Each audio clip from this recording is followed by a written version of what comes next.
Well, welcome to our conversations for this week. Yes, we haven't done this environment for the last 2 weeks because of different things that have been happening during the week, but we have been sitting on this message, this topic that we're going to be exploring today for the last 2 weeks. And we believe that this topic is prevalent to all of our journeys. And a discussion is needed. So we need to bring in the big guns.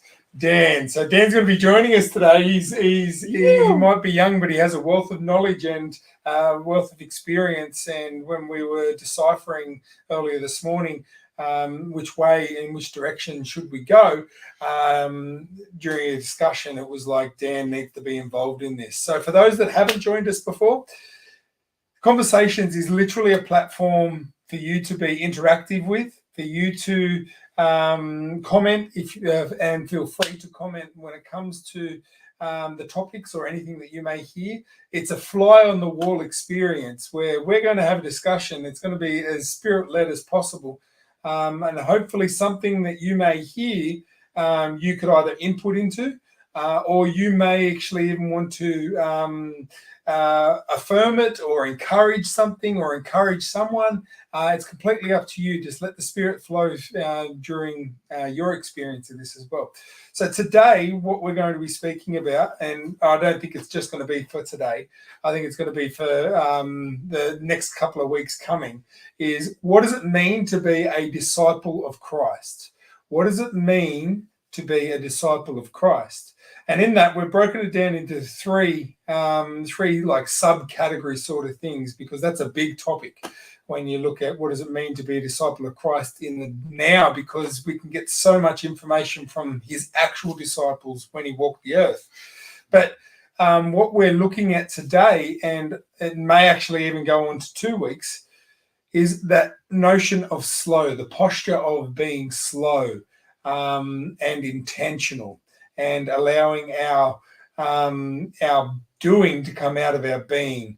That intentionality of us actually sitting there going, well, what does it mean to slow down our rhythms, slow down our lives, so that we can be intentional to what God is doing in our everything, even in the mundane, even in as we walk out of our house or we get set for our day. Are we actually involving God or are we just shelving him? In that experience. So are we actually intentional about our slow posture? So I just wanted to kick off the conversation today, and then we'll see where it goes from here. I wanted to share a quote from a book. It's a book that I'm reading at the moment, which is called The Ruthless Elimination of Hurry by an author by the name of John Mark Comer. And he quotes another author, Orberg, was it? Ortberg, that's it. And it says this, which I think will very much get our minds racing and thinking. And then I'm going to hand over to these two wise men of God. It says this: for many of us, the great danger is not that we will renounce our faith. It is that we will become so distracted and rushed and preoccupied that we will settle for a mediocre version of it. We will just skim our lives instead of actually living them. Now, as I said to you guys before, I would love for your thoughts on that quote, on the way that John Orberg actually depicts how we actually approach our lives in 2022, when actually God is calling us to actually slow down.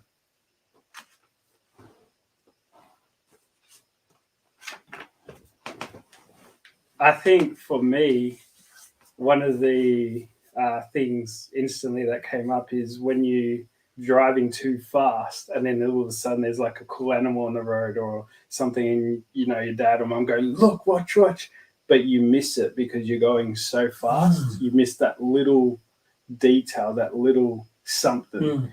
And I think for me, my journey of slowing down, which is a long journey, I think there's times where God's wanted me to slow down to show me details, things, and the small things, not necessarily just the big things. But because I missed that, I end up using speed and hurry as an excuse as to, no, I'm doing what God wants me to do. I'm serving him. I'm doing, rather than actually going, no, but you're not actually fully living out of sonship, out of who you are. Just because I serve God and do all these wonderful things doesn't make me God's son, because he loves me and he called me before I even knew him. Yeah. So, instantly that's... Love the way that you brought on the driving in a car, because it really, if you're not actually paying attention to everything around, you're going to miss it. And if you're speeding, Sorry, I think I cut you off just there. Go. I love that image of driving, and like the animal, like if you're going too quick, you don't actually take in that detail. And it's like, I guess for me, the word I think of is like being present. Like I guess a misconception sometimes is that we think of, this slow thing means that we don't fill our calendar with anything and we don't do anything. Like it's almost like it becomes about not working or not trying to put our lives into something worthwhile. But what if it's actually doing that more intentionally by being present? And I think that's the skimming part that he talks about. It's sort of like that. Like I can say, I can fit in time to see 20 people today. Or I'm going to spend time with Dan right now listening to where he's at in life and being intentional with him. But like if I've got like 3 things I've got to do, and like Dan, that's hurry up. I've got to be here, and then we end up like just saying hi to everyone in this example, and not actually getting below the surface of like, so what's actually happening, or we've got a couple of hours, let's go for a walk, or let's like engage on a deeper level. And it sort of reminds me of when we think about what is a disciple. This idea of the speed that Jesus traveled, which you'd be picking up in that book, 100%. Which I also recommend. It's great. It just talks about like the transitional space between places. Jesus walked from one place to another over a couple of days, sat around a campfire with his disciples. He had meals, and everywhere he went, he went and spent time slowly with his Father, and it was all intentional, as you were just saying. Just something that I picked up what you were just saying before, and it says it in the book. It actually refers to this in the book, and it would be good to hear your thoughts on this. But there is a difference. There is a difference between being busy, and there is a difference between hurrying, isn't there? A lot of the times we sit there and go, okay, we're hurried, we're busy. We kind of amalgamate the two into one, but we can be busy in life, but still be intentional without being hurried. Would you agree with that? Yeah. But if we are putting hurry and busy at the same time, then we are always chasing our tail, aren't we?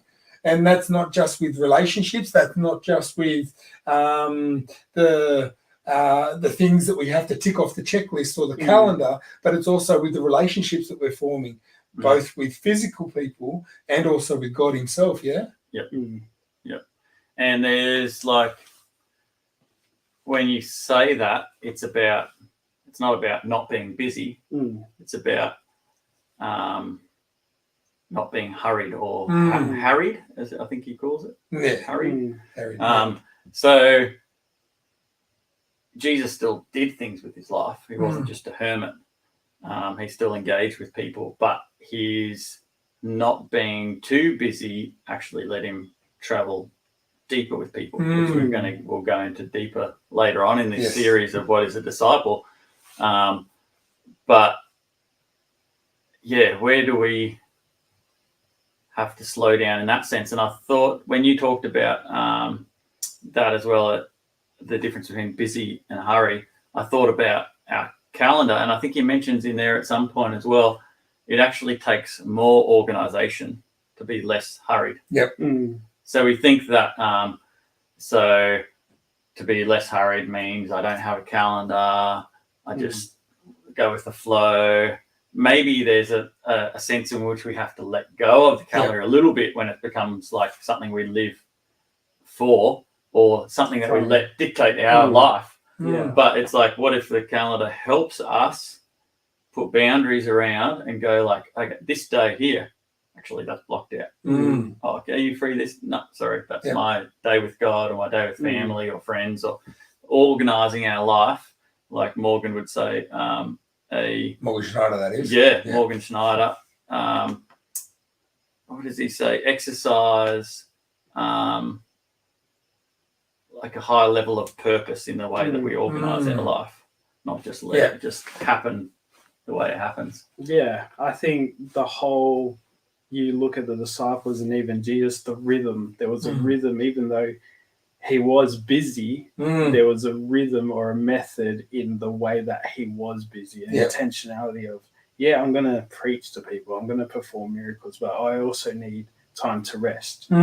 We've often said that you can't give out of an empty place, or can't receive if we're too busy trying to force something to happen, or trying to go, let's go here, when actually it's like, but you need to be all the way here. God wants us back here, but we're trying to force ourselves to be somewhere where we're not, which gets us into all kinds of trouble. And I call it a vicious cycle that we end up going around in, and go, I need to change my life. But we're not willing to actually slow down.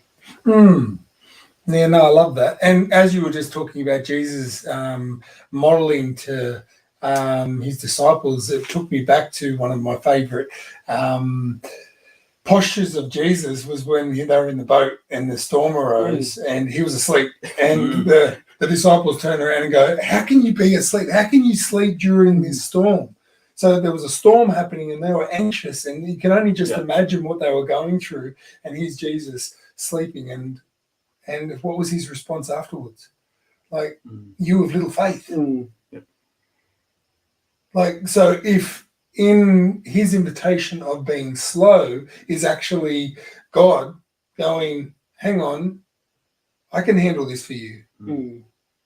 What would that mean in our posture towards not just our community, our relationships, ourselves, but also Jesus himself? It's interesting when you think of Jesus and the way he lived. We know, obviously, he's God, and the divinity of Jesus, but there's a sense in which he embraces his humanity. And it's like he doesn't try and exceed his limitations and he still achieves what God wants him to achieve by being completely human, by taking time out to eat, by taking time to sleep, by taking time after he spends time with people to remove himself and go be alone with the Father and have time off. And even there's this sense in like he knows what his purpose there is for and what the plan is, and his plan wasn't just to come and heal everyone, because we don't see him trying to exceed. Like there's people he heals, but there's plenty more people he doesn't heal and he doesn't have time. Imagine, and that's the thing about sometimes we rush, right? Because we go, but I really need to help that person, or my grandma needs to move, to be done. I need to help Daniel, because, whatever that is, I need to help them. But then how much power do we really have to help someone compared to the power Jesus had? To the point where Lazarus, right? He says, I'll be there when I can be there. And he ends up dying. So Jesus doesn't meet our expectations of being where we want him to be, when we want him to be, because he's still got limitations. Yes, he had the divinity where he went, okay, I can work outside the lines a little bit more than we can, and brought him back to life. But it doesn't take away from the fact that he was limited. He couldn't just go disappear from there and appear there. Or maybe he could have, but he chose not to, because he was showing us how we can live within limitations. And I feel like I don't like it, but that's a gift. The gift of limit, of boundaries, of because if we don't have them, then we're going to burn out. Then we're going to end up rushing and be overwhelmed, have a lot of anxiety because we're not getting things done, then a lot of stress, and then health problems come after all of that. And so it's like, well, actually, a gift that I've learned and still learning to accept is actually I have limits. And God's placed some of those limits and boundaries and things around me to protect me, to help me. Even though I don't see it that way and I don't feel that, it's something that God has given. But it's a gift. It is. Because, we can say no, we can keep pushing. Or there's an invitation, like you said, to actually, well, what happens if we learn to actually accept the gift of our limits and our boundaries? What would that look like, and how would that change our lens and our focus as to... I got something that speaks very well into that, and it's interesting you being here. We didn't plan it from the beginning, but it's a creative analogy on limits, right? You're a creative guy in creating things. This is the thought I had, which came from a book based off, I put two things together. It came from a book called The Artisan's Soul. Artisan Soul by Owen McManus. And his idea is he's basically saying we are all artists because we all create. Anytime we make something, whether it's a business, whether it's a community, whether it's a message for Sunday, whether it's a song, painting, whatever it is, we're still creating. We're creating because we're created by a creative God. And he went into this analogy about there's limitations when we create. There's only 3 primary colors we use. There's only 12 notes we use in writing a song. There's only a canvas is only so big. And he gave this picture of, they went to see the Mona Lisa at a museum, and his daughter was so excited. They walked into this museum, and he was like, is that all it is? Because he was expecting this really big painting, and it's like 30 centimeters by like 20 something centimeters, like this little painting. And we're used to seeing it and thinking it's this massive thing, right? And he goes, but the limitations and the size of the canvas doesn't limit the power that painting has had to reach the hearts of people. And so then it got me to this thinking is like, what if we're always, as humans, trying to exceed our limitations? Like, whereas really, what if our true gift, like you're saying, not just in helping us slow down, but in creating and making, is embracing the limitations of going, there is only 3 colors I can use to create whatever other colors, or there's only 12 notes I can use. So something's going to sound a little bit like everything else. It's just the way it is. But this is what I've created with those same 12 notes. And then I thought about Jesus, and I thought the most amazing thing he did, right, on the cross, coming and becoming human, the most transformational thing he did within limits of being human. And when he created the world, the more he created, the more limitations there were, up to when he created us. And so isn't it funny how we always think of like, how can I go above my limits, whether it's time or resources or invent new notes or whatever. But it's like the gift is actually right there within it. And it's the expectations that we put on ourselves or we put onto other people, whether it's we're conscious about it or subconscious about it, that actually has a huge factor in the way that I've lived my life and tried to hurry and tried to, okay, God, let's move here. When God's like, no, you just put on the brakes. And, you kind of get this little jolt reaction, when you're driving really fast and then all of a sudden you swerve or you put on the brakes and you kind of go, wait, what was that? And it's like, that's not a good feeling. No.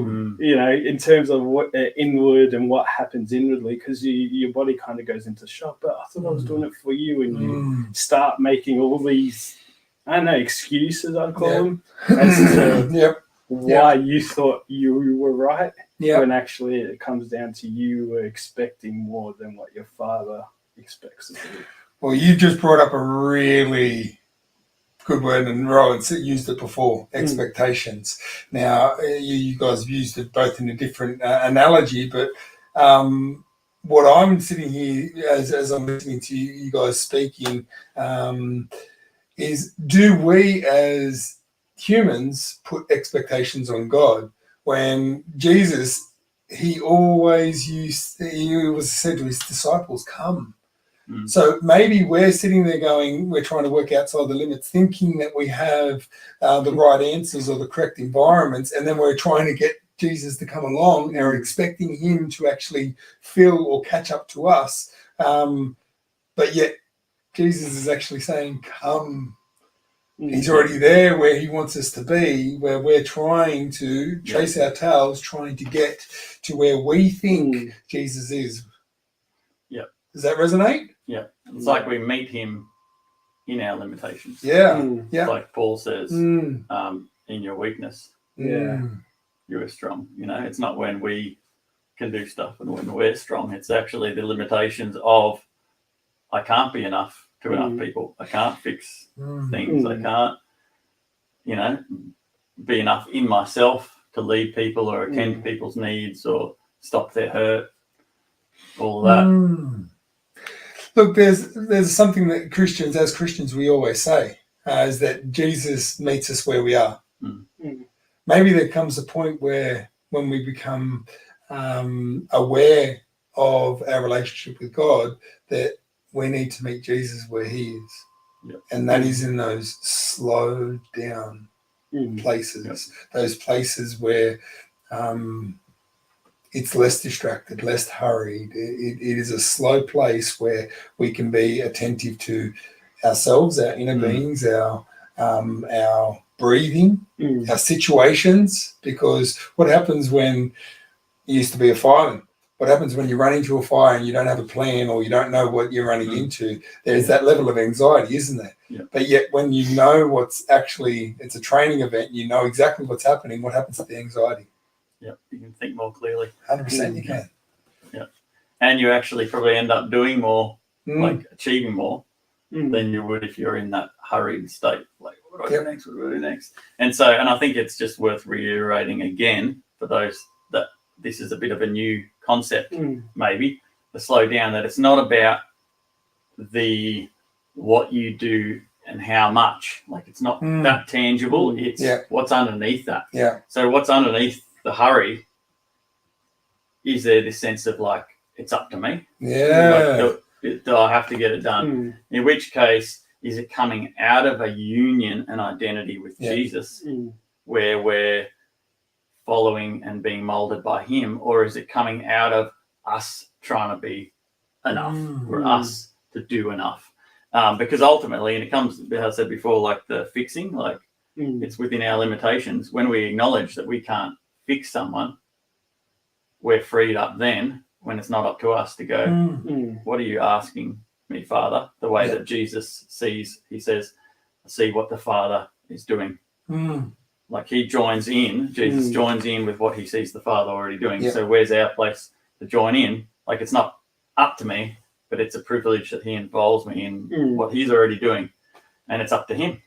I'm just a part of that. How does that change the same stuff you've got on that day, but now the mentality's changed from need to do this and this and this, but then also changes our forward planning for the calendar, going, I've got to fit this in and this and this, to go, well, hang on, do I have to fit that in and that? Like, what's actually my responsibility? What are you inviting me into? What can you let go of that's going to free up more time for that sense of joy within the busyness? Instead of the sense of anxiety within the hurry. Yeah. And I think you touched on it with identity is, yes, God meets us where we're at, but we're often trying to ignore that because God's often trying to deal with something in us. So we try and push past that or kind of go around it to try and ignore, no, God, I don't need to deal with that. I'm all good. When actually God's trying to mold us and to shape us so we can get where he wants us to get. But if we dive deep into, well, God meets us where we're at, oftentimes where we are at is where God is. But we just try and ignore or push to the side, thinking we're doing ministry, thinking we're doing God's work, when actually God wants to work within us, not through us yet. It's a can only give what we possess. Comes back to that as well, doesn't it? Mm. So if we're possessing hurriedness, anxiousness, complete full of a calendar, then what are we going to give to others? Yep. And also then the way you help others, you know, it's like, well, if they're on a similar journey to you and they're choosing to go on that journey, but you've chosen to go around it or ignore it, what happens then? Are you really helping or in that kind of space because you actually haven't journeyed that yourself because you're trying to ignore that or push that down or push it away? When I look at Jesus, he actually went to those deep spaces and slowed down intentionally to deal with that, especially with the disciples, and you know, had the community around him to deal with that. So I think it's important when we are slowing down or to slow down is actually, well, God wants to do something here. And as painful as the journey is, because it's painful, there's a lot of joy and freedom, and there's a new strength, a new energy that comes along with that because you get this fresh wind of, oh, cool, I'm ready to rock and roll. Like, that's an awesome observation. It's coming back to one of the words they used earlier, but being present. Yes. So it's being present to God, but then being present to what he's doing in us, not ignoring it, right? Like, it's so easy to just be busy, then I don't have to think about stuff. I don't have to think, what am I actually feeling? How am I dealing with that? Have I finished processing this that's happened to me or this situation? And we choose to be present, you know, which is pretty, like, I don't know about you guys, but it's pretty hard to actually see yourself and be with yourself sometimes. Just what you were just saying just then, do you think that sometimes in our humanness, that's a coping mechanism? Because as you were saying that, I was sitting there thinking, there has been plenty of times in my life where I've had to wait for my spirit to catch up to me and go, well, actually, where am I at? Do you think that that's a coping mechanism just to numb whatever feelings or emotions or situation that has gone on, that we're not present? For sure. There's an interesting, I think, Morgan Schneider again, the same guy from the Ransom at Heart and Wild at Heart sort of ministries. He wrote in his book, Becoming a King, he had this analogy of, he was talking about the false self and the true self. You know, you can talk about, Paul says, like the old self and the new self, or the old man, the new man, new creation, old creation, whatever language you want to use. But the false self is like this side that one needs to prove that I'm enough. The true self is this side that was chosen, like it says in Ephesians, before the foundation of the world, as in we were chosen while we were still an idea, God's idea. Talking about God being a creator, whose image we're created in, before he even created us. So that's the power of imagination. Again, a side note from that artist book. But in that space of creating, what was I saying before that? I lost it. You go. No, it's no, you go. Got something else. It'll come back to me. No, I definitely think it does become a coping mechanism. I think especially for me, when I've suffered, I've tried to again cope. When something in life hits you or whatever, you then try and cope by trying to hurry past that event or trying to hurry past and go, well, I'm still doing this from God. I'm still, like you said, rather than actually, I can just be and know that I am enough because God says so. He doesn't making call yourself me busy so you don't actually deal with and it. Have identity. And that's exactly this quote, which I remembered. The whole point of it is, he said, the false self. So I gave you that just for those who haven't heard the true and the false self, right? The false self needs momentum and movement to maintain its center of balance. So he gives the analogy of a bicycle tire. False self is like a bicycle tire that needs movement to stay upright. The true self finds itself when it fully stops. Mm.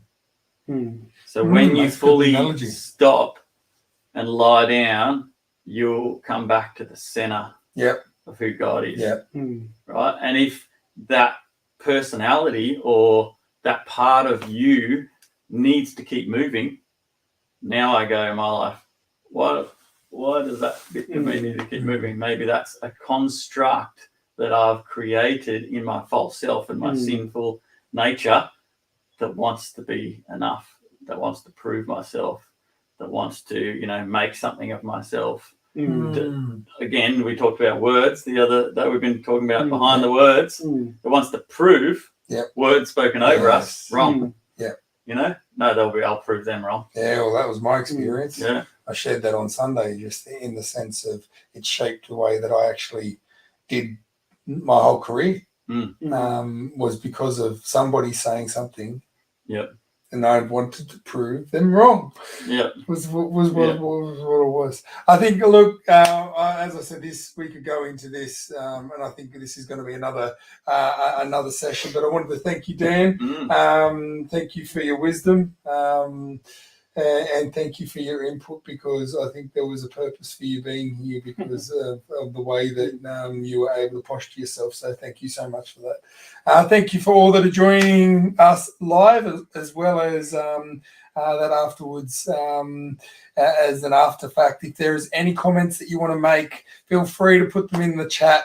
We would love to keep this conversation going as much as possible, because if it continues to generate, we will probably we'll revisit this again next week. So see what comes up. Yeah, see what comes up, because this again didn't go the direction that we thought it was going to go. No. But God always brings to the surface the things that need to be spoken to. So other than that, have a great week, guys. Thank you again for joining us on Conversations. Thank you. If there's any questions for next week, put them in so we can construct next week around some of that. If there's anything you didn't understand or you want us to go into more, we will. Definitely. Thank you. See ya. Bye. See ya.